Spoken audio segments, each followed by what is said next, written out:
Hi guys, welcome back. हमने last lecture में कुछ डाउट्स डिस्कस किए थे और आज हमारे पास कुछ कैपेसिटेंस से रिलेटेड टॉपिक बाकी हैं, तो हम एक एक करके सब टॉपिक्स को देखने वाले हैं। तो पहला टॉपिक आज में हमारे पास ये है कि हमें फाइंड करनी है capacitance of a parallel plate capacitor when there is air between the plates और वैक्यूम बिटवीन द प्लेट्स। तो मेरे पास दो कैपेसिटर मतलब कि दो प्लेट्स हैं, पैरेलल प्लेट्स हैं, जो कि एक कैपेसिटर हम जिसको बोलते हैं, एक कैपेसिटर जो है कंसिस्ट करता है दो पैरेलल प्लेट्स का, जो कि हमने पढ़ा है पैरेलल प्लेट कैपेसिटर। उसके ऊपर यूनिफॉर्मली डिस्ट्रीब्यूट होता है प्लस चार्ज और नेगेटिव चार्ज, मतलब जितना पॉजिटिव उतना ही नेगेटिव। तो कुछ ऐसे ही दिखता था पैरेलल प्लेट कैपेसिटर। और हमने कुछ चीजें लेट की हैं यहाँ पे। एरिया जो है, ईच प्लेट का एरिया जो है हमने ए माना है, और डिस्टेंस बिटवीन द प्लेट्स हमने डी माना है। डिस्टेंस माने परपेंडिकुलर डिस्टेंस, जो हम जनरल बात करते हैं, वो हमने डी माना है। तो हमें करना क्या है, इसकी कैपेसिटेंस निकालनी है। तो सीधा सा फॉर्मूला है, हमें जो अप्रोच है इसका वो ऐसे रखना है कि हम पहले तो हम इलेक्ट्रिक फील्ड निकालते हैं इनकी प्लेट्स के बीच का, उससे हम कैपेसिटेंस को डिराइव करने वाले हैं। तो लेट मी टेल यू, हमने इलेक्ट्रिक फील्ड का एक फॉर्मूला पढ़ा था, जो कि पहले तो हमने एक टॉपिक किया था जिसमें हमने एक सिंगल यूनिफॉर्मली डिस्ट्रीब्यूटेड चार्ज के लिए, वो भी इनफाइनाइट प्लेट के ऊपर अगर यूनिफॉर्मली डिस्ट्रीब्यूटेड है चार्ज, तो इलेक्ट्रिक फील्ड का फॉर्मूला कुछ ऐसा था, sigma upon 2 epsilon not. Hope सबको याद होगा। अगर नहीं याद है तो पक्का से रिवाइंड करके देख लीजिएगा, नहीं तो आप रिवाइज नहीं करेंगे चीज़ों को तो फिर कोई फायदा नहीं है।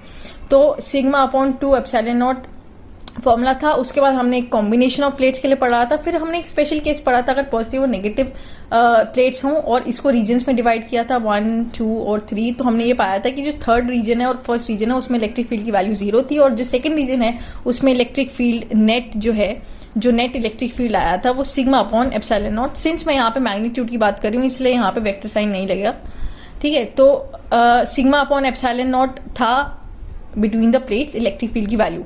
तो बेसिकली हम इसी से स्टार्ट करने वाले हैं। तो ये तो सिंगल प्लेट के लिए था, तो ये सिस्टम ऑफ प्लेट्स के लिए हमारे पास ई का फॉर्मूला है।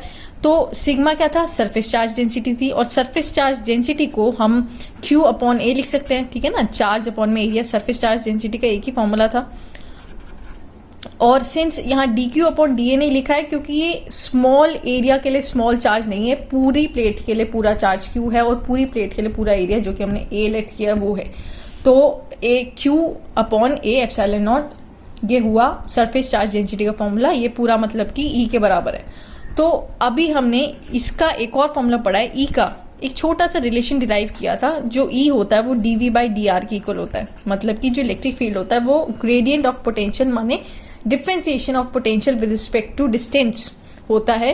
तो इसी को हम यूज करने वाले हैं इन जनरल फुल प्लेट के लिए। तो अभी तो हम ये छोटे पोटेंशियल को छोटे डिस्टेंस के लिए देख रहे हैं, तो हम ई को रिप्लेस कर रहे हैं वी बाय आर से। तो आर क्या है, यहाँ पे आर था डिस्टेंस बिटवीन द प्लेट्स। यहाँ पे डिस्टेंस जो है वो डी से डिनोट कर रहे हैं। तो D equals to Q V upon D equals to Q A epsilon naught. तो अब देखो यार, अब हमने क्या करना है, इसको थोड़ा सा हम क्रिस क्रॉस कर रहे हैं। तो Q अपॉन V तो हम एक साइड लेके जा रहे हैं, Q अपॉन V, तो मैं इसको लेफ्ट साइड लिख दे रही हूँ, और A epsilon naught upon D। तो अभी हम पढ़ के आए पीछे कैपेसिटेंस का एक जनरलाइज फॉर्मूला है। तो Q जो होता है वो CV के बराबर होता है, और जो C की वैल्यू है Q अपॉन V है, ठीक है ना। तो ये Q बाई V की टर्म को हम सीधा C लिख दे रहे हैं, जो कि C की क्या डिनोट कर रहा है, capacitance of this parallel plate capacitor equals to A epsilon naught upon D।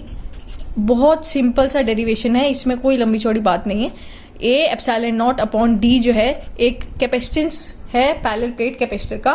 Hope सबको समझ में आ गया होगा।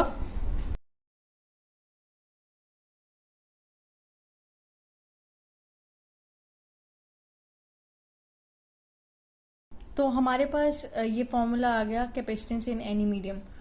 तो लेट मी रिमाइंड यू, ये एक कंसेप्चुअल क्वेश्चन की फॉर्म में भी आ सकता है कि अगर मैंने कैपेसिटर के बीच में, पैरेलल प्लेट कैपेसिटर के बीच में कोई एयर मीडियम ना रख के कोई और मीडियम रखा है, तो उसकी कैपेसिटेंस की वैल्यू पूछी जा सकती है। अगर के की वैल्यू गिवन हो, मतलब के की वैल्यू अगर आपको गिवन हो और सी की वैल्यू भी आपको गिवन थी, तो सी एम की वैल्यू भी पूछी जा सकती है, और इन तीनों में से किसी की वैल्यू पूछी जा सकती है। बिसाइड्स आपको ये दो वैल्यू दे दी जाएंगी और तीसरी वैल्यू पूछ ली जाएगी, और वो दो वैल्यूज कुछ भी हो सकती हैं जो दी हुई हैं, और तीसरी वैल्यू फाइंड आउट करनी है। तो बस फॉर्मूला याद होना चाहिए कि जो कैपेसिटेंस इन एनी मीडियम है वो बेसिकली के टाइम्स हो जाती है कैपेसिटेंस इन वैक्यूम। यही है ना, के टाइम सी का फॉर्मूला हो गया ए एप्सिलॉन नॉट अपॉन डी, जो है सी का ही फॉर्मूला होता था, तो के सी हो जाता है, मतलब के टाइम्स हो जाता है। तो ये फॉर्मूला ध्यान रखना है, राइट। तो हमारे पास नेक्स्ट टॉपिक है, अब हमें निकालनी है capacitance of an isolated spherical conductor. तो मेरे पास कंडक्टर है जो कि स्फेरिकल है शेप में, और इसके ऊपर Q charge plus Q charge जो है डिस्ट्रीब्यूटेड है ऑन इट्स सरफेस। अब मुझे बताने की जरूरत नहीं होनी चाहिए, आई गेस इसकी सरफेस पे क्यों है, सिंस ये कंडक्टर है, अंदर इलेक्ट्रिक फील्ड नेट जो है जीरो होगा, इलेक्ट्रिक फील्ड जीरो है। तो जो नेट चार्ज है, हम गॉस थ्योरम से निकाला था, एक प्रॉपर्टी की थी कि नेट चार्ज है वो भी जीरो होने वाला है गॉस थ्योरम से, तो इसलिए जो चार्ज है, अगर हम चार्ज देते हैं तो सरफेस पे रिजाइड करेगा।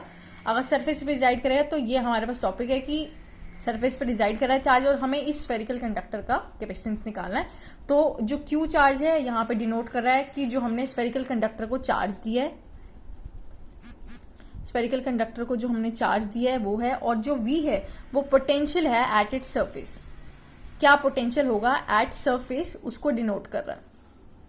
तो किसी भी एक सोर्स चार्ज के कारण, एक जो पॉइंट चार्ज है, एक सिंगल चार्ज के कारण जो हमने पोटेंशियल का फॉर्मूला डिराइव किया है, तो वो सीधा से ही है के क्यू अपॉन आर, ठीक है ना। किसी भी अगर डिस्टेंस पे, अगर किसी भी डिस्टेंस पे मुझे पोटेंशियल निकालना था, तो उस पॉइंट तक का जो डिस्टेंस है वो होता था इलेक्ट्रिक पोटेंशियल, तो के क्यू अपॉन आर। तो के की वैल्यू 1/4 एप्सिलॉन नॉट, ठीक है ना, क्यू अपॉन आर कर दिया। तो ये तो हो गया पोटेंशियल का फॉर्मूला। अब इसके बाद क्या है कि हमें निकालना क्या है, कैपेसिटेंस। तो कैपेसिटेंस क्या होती है, अभी हम पढ़ के आए, क्यू अपॉन बी, एक फॉर्मूला भी अभी मैंने बताया है, क्यू जो सी है, जो सी वी होता है वो क्यू के बराबर होता है। तो यहाँ से जो सी है वो क्यू अपॉन वी है, तो क्यू अपॉन वी सीधी सीधी वैल्यूज रखनी है। अब तो हमें कुछ नहीं करना है, क्यू एज इट इज रखना है, और जो वी की वैल्यू निकाली है अभी वो Q upon 4 epsilon naught are.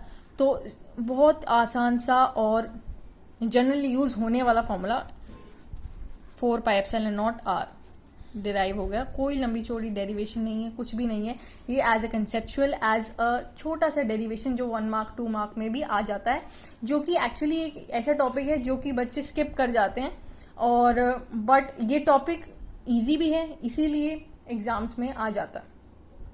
I hope सबको इतना समझ में आ गया होगा। तो आज के लिए इतना ही, और नेक्स्ट लेक्चर में हम करने वाले हैं energy stored in a capacitor. Hope उसके बाद हमारे पास कुछ ज़्यादा टॉपिक्स नहीं रह जाएंगे और हम इस यूनिट को जल्दी से ख़त्म कर देंगे। तो मिलते हैं नेक्स्ट लेक्चर में। So guys, if you like the video, please subscribe to my channel, press the bell icon to get the latest video updates from Science Studio.